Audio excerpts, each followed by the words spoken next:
Hello friends, we are dealing with the study of epithelial tissue. From the epithelial tissue, we started study of simple epithelial tissue. The epithelium that is made up of single layer of cells. It is known as simple epithelial tissue. We studied squamous epithelium, cuboidal epithelium, columnar epithelium, and ciliated epithelial tissue. We studied these four subtypes of simple epithelial tissue. The next subtype of simple epithelial tissue, it is glandular epithelial tissue. पुढचा प्रकार कोणता आहे? Glandular epithelial tissue. तर Gland म्हणजे काय? When cuboidal or columnar cells, when some cuboidal or columnar cells get modified, they get specialized for secretion.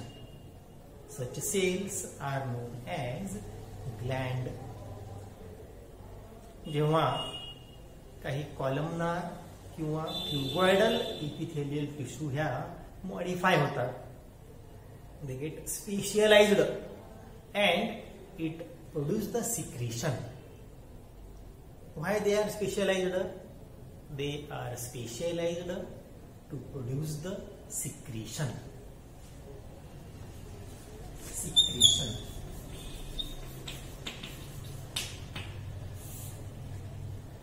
Specialized for secretion. Such cells are known as gland.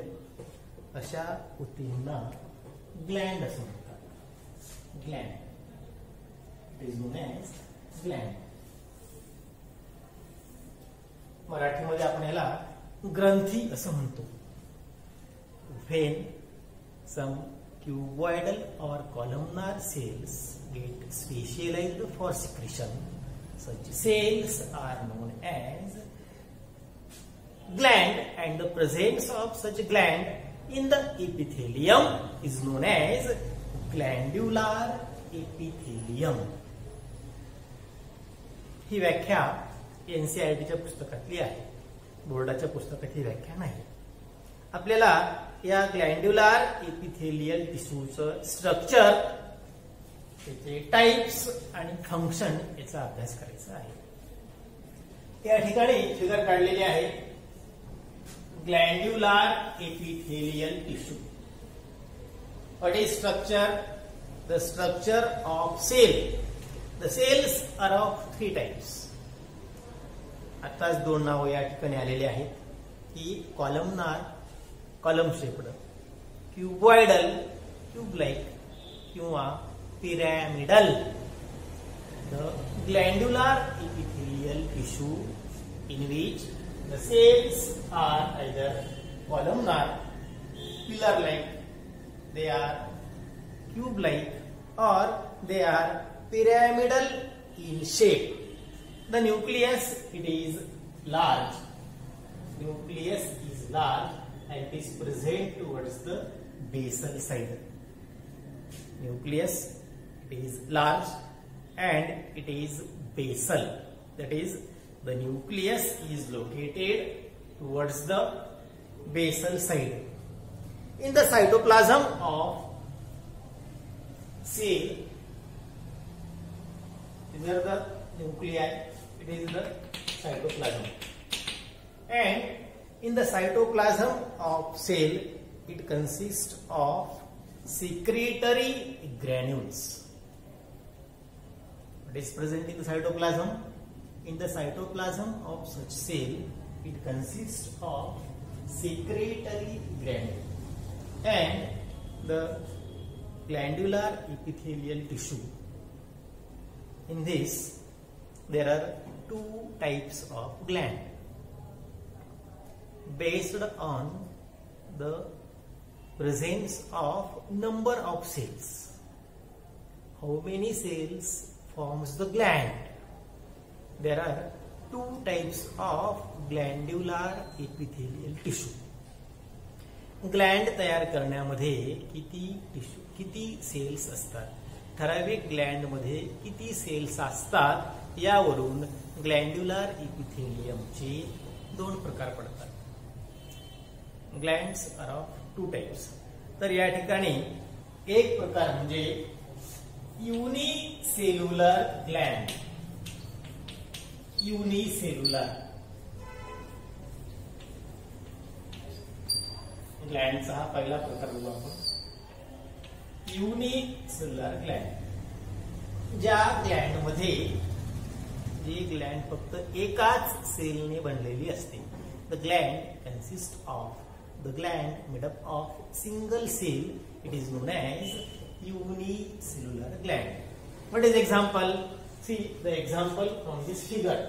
The glandular epithelium tissue, it is shown from the intestine.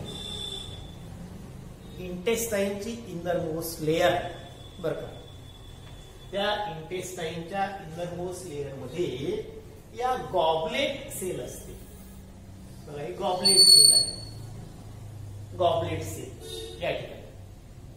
The columnar cell from the epithelium of intestine, it get modified.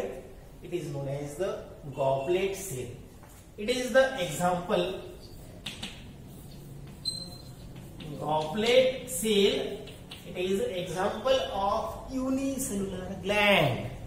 आणि ही Gland काय करते? Goblet cell, it produces the mucus. It produces mucus. It is the mucus produced by the gland is shown in the red granules. Thus, unicellular gland is made up of single cell. Such type of glands are present in intestine, inner lining of intestine, that made up of glandular epithelium. Goblet cell हे example आहे या glandचं. Goblet cell of intestine. Whereas when more than one cells are involved in the formation of gland, when a particular gland consists of many cells, it is known as multicellular. Multicellular. The gland containing many cells is known as multicellular gland. आता आपण या multicellular ग्लँडचे अनेक उदाहरणं ऐकलेली आहेत. काय उदाहरण आहेत ते? Salivary Gland.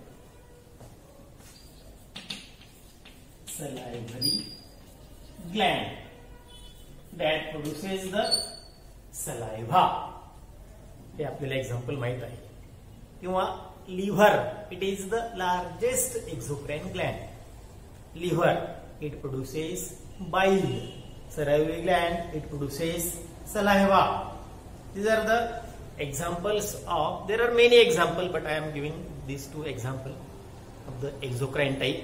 They are salivary gland and liver are the example of exocrine gland. म्हणजे ग्लँड तयार करण्यामध्ये किती सेल्सचा समावेश असतो, ठराविक ग्लँड मध्ये किती सेल्स आहेत, यावरून हे ग्लँड्सचे दोन प्रकार पडतात. Unicellular gland, the example is goblet cell. It produces mucus. Mucus तयार करते.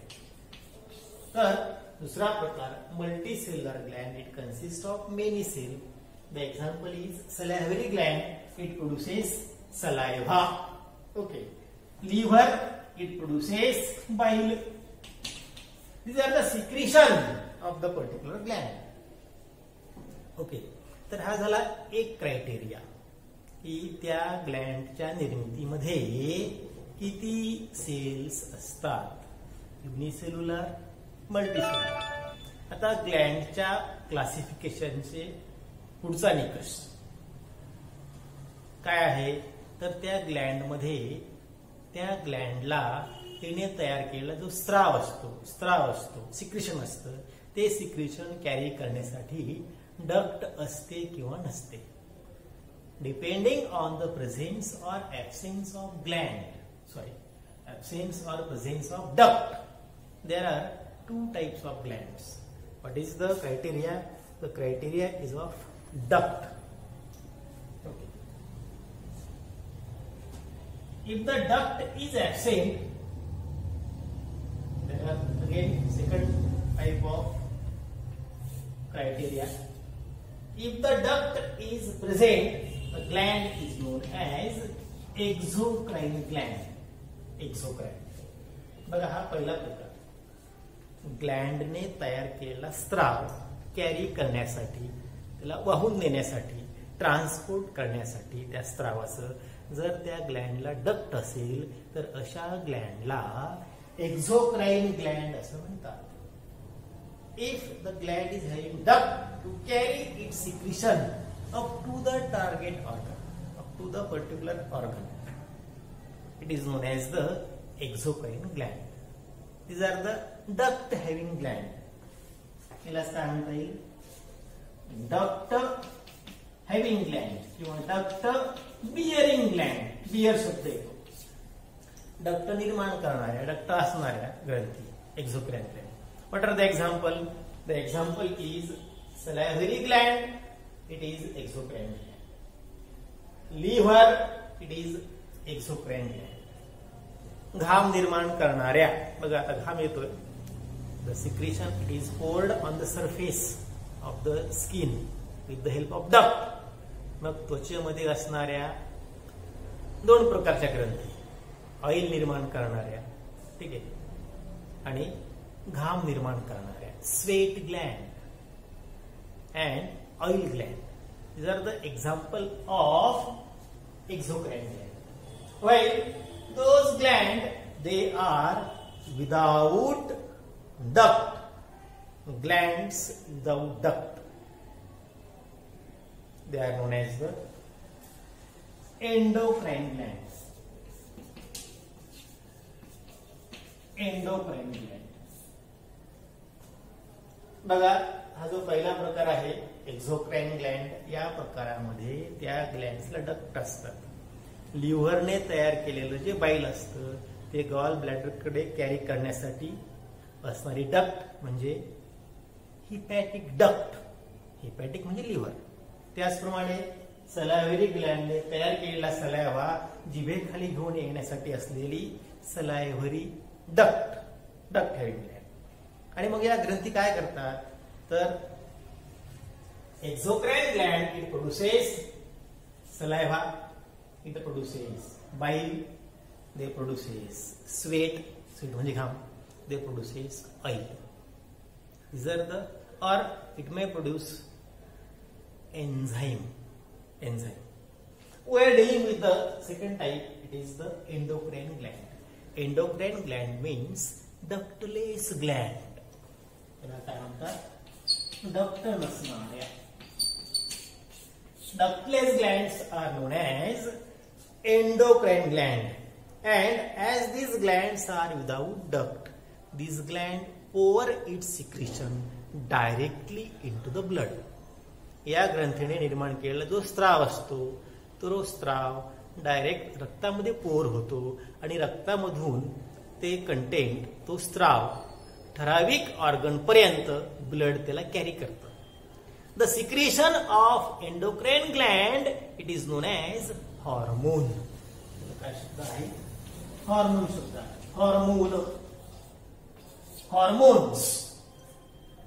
Hormones are the secretion of ductless gland, and these hormones are poured by the particular endocrine gland into the blood directly, and from the blood those hormones are transported up to the target organ. It is the organ on which hormone act. The organ on which hormone act is known as target organ. मग तुम्ही यापूर्वीच्या इयत्तेमध्ये endocrine ग्लँडची नावं ऐकलेली आहेत. त्यांचे काही कार्य तुम्हाला माहीत झालेले आहेत. पिट्युटरी ग्लँड हायपोथॅलॅमसच्या खाली मेंदूच्या भागामध्ये असते. भरपूर एक्झाम्पल आहेत. काय एक्झाम्पल आहे याचं बघा. ही पिट्युटरी ग्लँड, ठीक आहे. त्यानंतर थायरॉइड ग्लँड. थायरॉइड ग्लँड त्याच्यामध्ये क्युबॉइडल एपिथेलियल सेल असतात आणि ही ग्लँड थायरॉक्सिन तयार करते.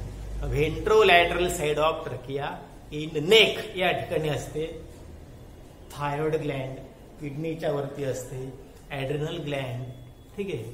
Testes and ovaries are the endocrine cells of human body. तर या ग्रंथींचं काय कार्य आहे? What is the function of gland? तर ग्लँडचं पहिलं कार्य आहे, ग्लँडने तयार केलं जे it produces mucus. Exocrine gland produces the mucus and that mucus trap the dust particle or it trap the foreign particle. Trachea मध्ये असते inside, inner side of trachea. It is formed by epithelium. That epithelium it consists of gland, goblet cell, and it produces the mucus. मग वातावरणामधली हवा नाकावाटे फुफ्फुसामध्ये जेव्हा जात असते त्यावेळी जर त्या हवेत काही डस्ट पार्टिकल असतील तर ते डस्ट पार्टिकल या ट्रकियाच्या आतमध्ये असलेल्या गॉबलेट सेलने निर्माण केलेल्या म्युकस मध्ये ते पार्टिकल अडकून बसतात. दस mucus trap the foreign particle. Okay, एक कार्य. दुसरं कार्य लुब्रिकेशन. आतड्याचं जे आतलं अस्तर आहे inside of intestine it is kept moist by the mucus. So the function is to lubricate.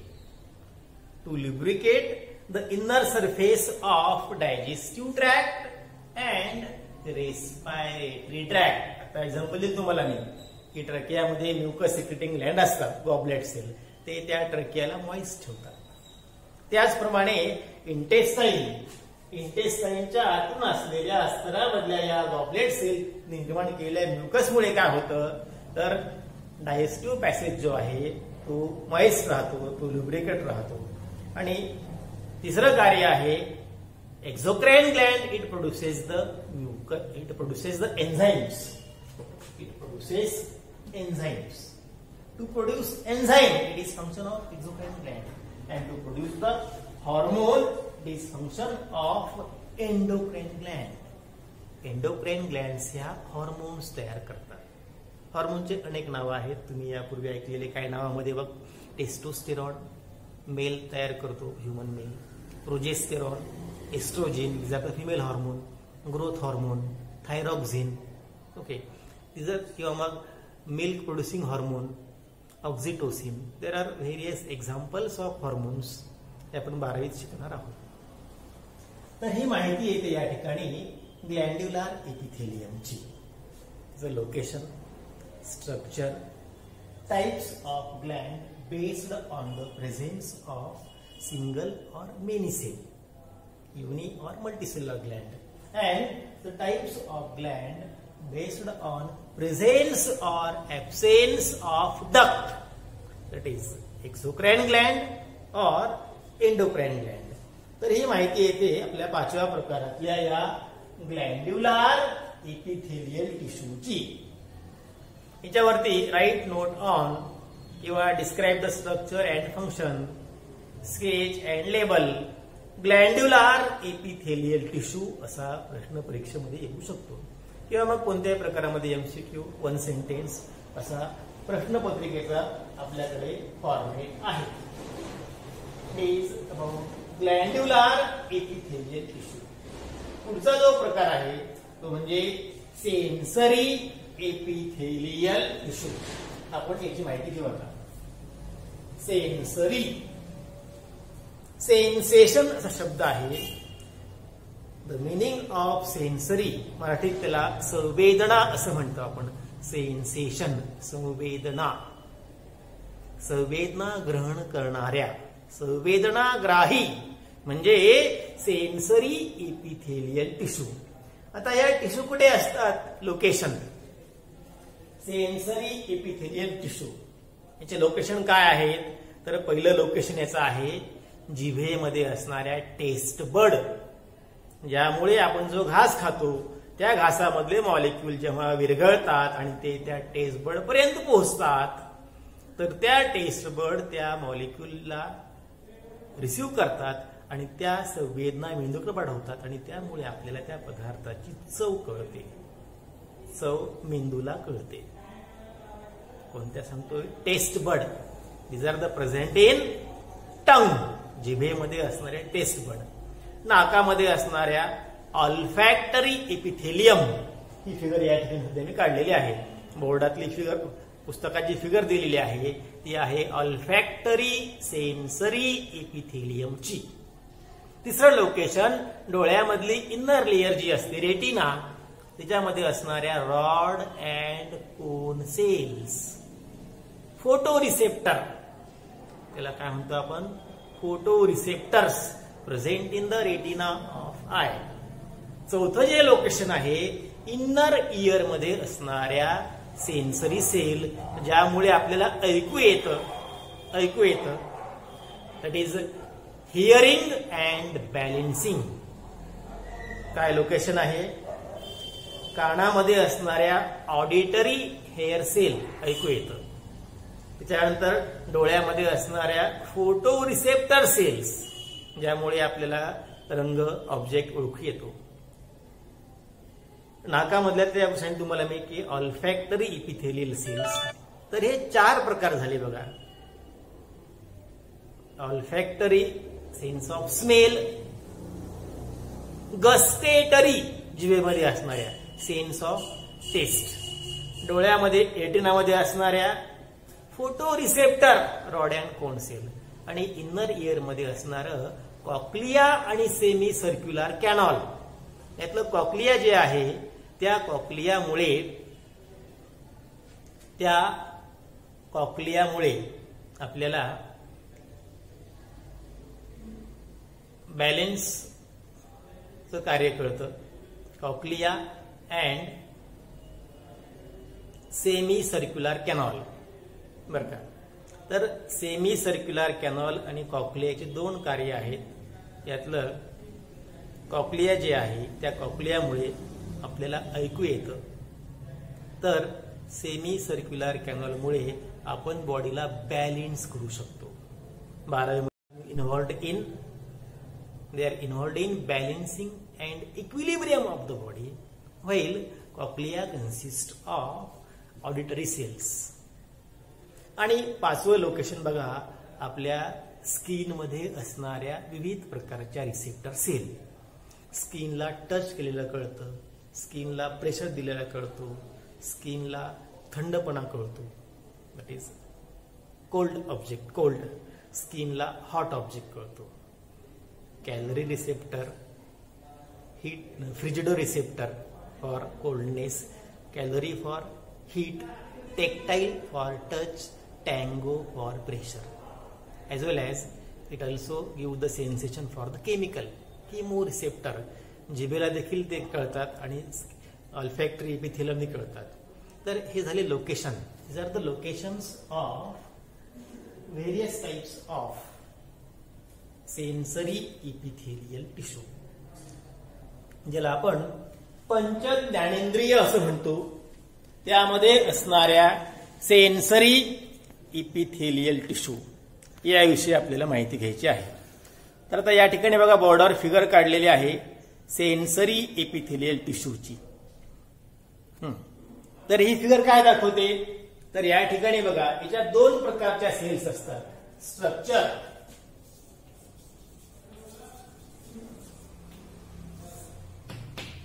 Structure of sensory epithelial tissue. It is composed of modified form of columnar cell.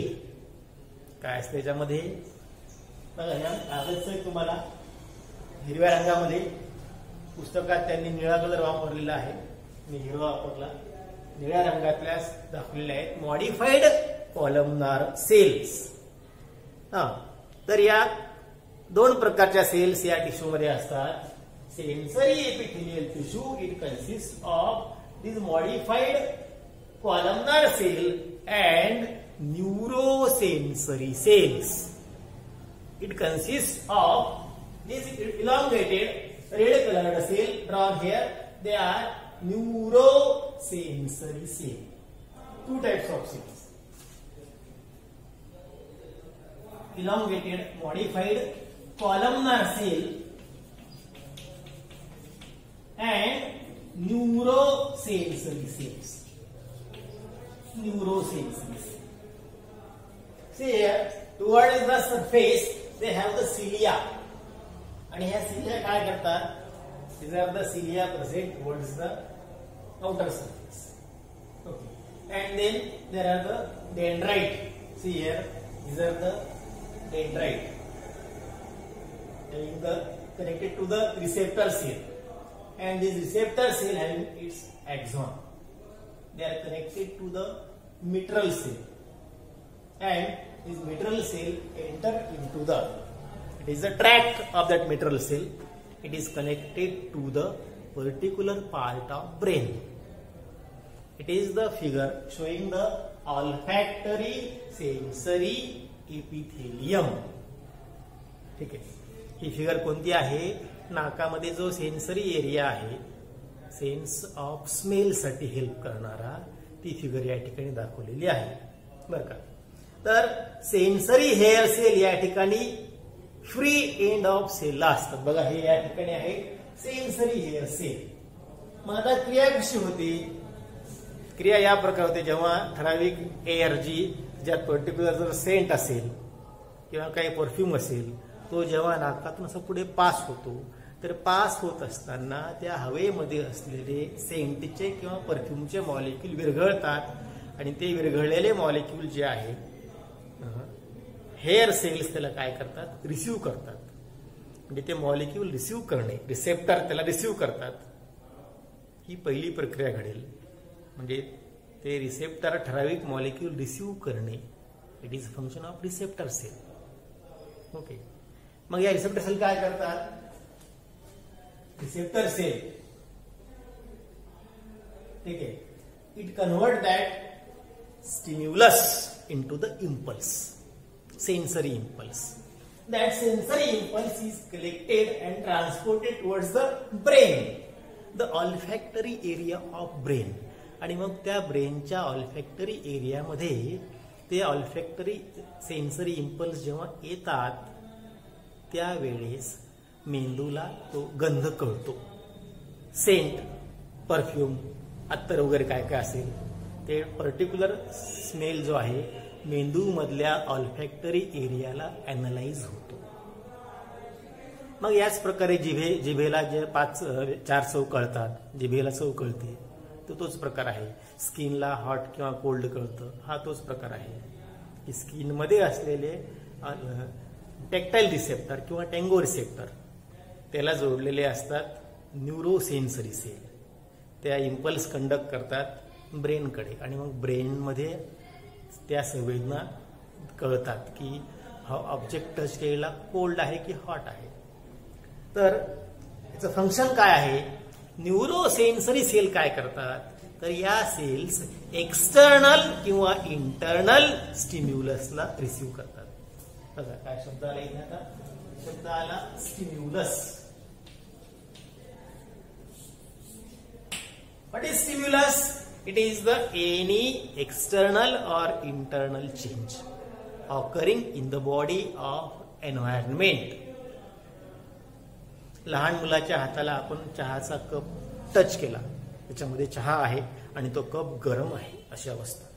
त्या मुलाला कळतं बघा ते touch केल्यानंतर काही सेकंदामध्ये, आणि ते मूल हात दूर करतं. Okay, there is sudden withdrawal of hand by the child when the hot object is touched to his skin. तर इथे स्टिम्युलस काय होतं? आता स्टिम्युलस काय आहे एक्झाम्पल मध्ये की हॉट ऑब्जेक्ट. मग त्याचप्रमाणे सुई टोचवणे, पिन टोचणे, हातावर मॉस्किटो बाईट करत असणे, असे वेगवेगळे जे बॉडीच्या बाहेर झालेले जे चेंजेस आहेत त्याला म्हणायचं स्टिम्युलस. किंवा मग पोट दुखणे, भूक लागणे, it is they are also stimuli. समजलं का? वेदना होणे, तर ह्या स्टिम्युलाय कॅरी करणे. The function of sensory epithelial tissue is to carry the external or internal stimuli. The stimulus is converted into the impulse, and that impulse, when reaches towards the brain, the impulse is analyzed, and based on the previous memory we can recognize the particular stimulus. Okay. आवाज ओळखणे, आपण आवाज ओळखू शकतो की कोण बोलत आहे न पाहता. का ओळखू शकतो? तर आपल्याला ऐकू येतं, आपण बहिरे नाहीत, ऐकू येतं, आणि तो आवाज यापूर्वी ऐकलेला असतो, म्हणजे तो स्टोअर असतो, त्यामुळे आपण फक्त आवाज ऐकून सांगू शकतो की हा आवाज कुणाचा आहे. Thus, it is about the sensory epithelial tissue. आणि शेवटचा प्रकार तो म्हणजे germinal epithelial tissue. Germ cells, germinal epithelial tissue कुठे असतात? They are present in the reproductive organ. These organs are known as gonad. Germinal epithelial tissue ह्या गोनॅड मध्ये असतात. मग कोणत्या गोनॅड? गोनॅडचे दोन प्रकार आहेत. They are present in gonad. याच्यामध्ये बघा आता male gonad, it is known as testis. Female gonad, it is known as ovary. Inner lining of ovary, ओव्हरीमध्ये असणाऱ्या जर्मायनल इपिथेलियल सेल काय करतात? They undergoes the meiotic division. Ovary, the diploid germinal epithelial cells, diploid germinal epithelial cells of ovary, the cells are diploid, they undergoes the meiotic division. And from the diploid mother cell, diploid cell produces the haploid ovum, haploid egg by the process of meiosis. While in testes, after puberty, after attaining sexual maturity in both male as well as female, the testes consist of many seminiferous tubules. And these seminiferous tubules are lined by cuboidal germinal epithelial cell. That diploid germinal epithelial cell, it undergoes meiosis and it produces haploid spermatozoa. It produces sperm. Production of haploid gametes by the meiotic process, it is the function of germinal epithelial tissue.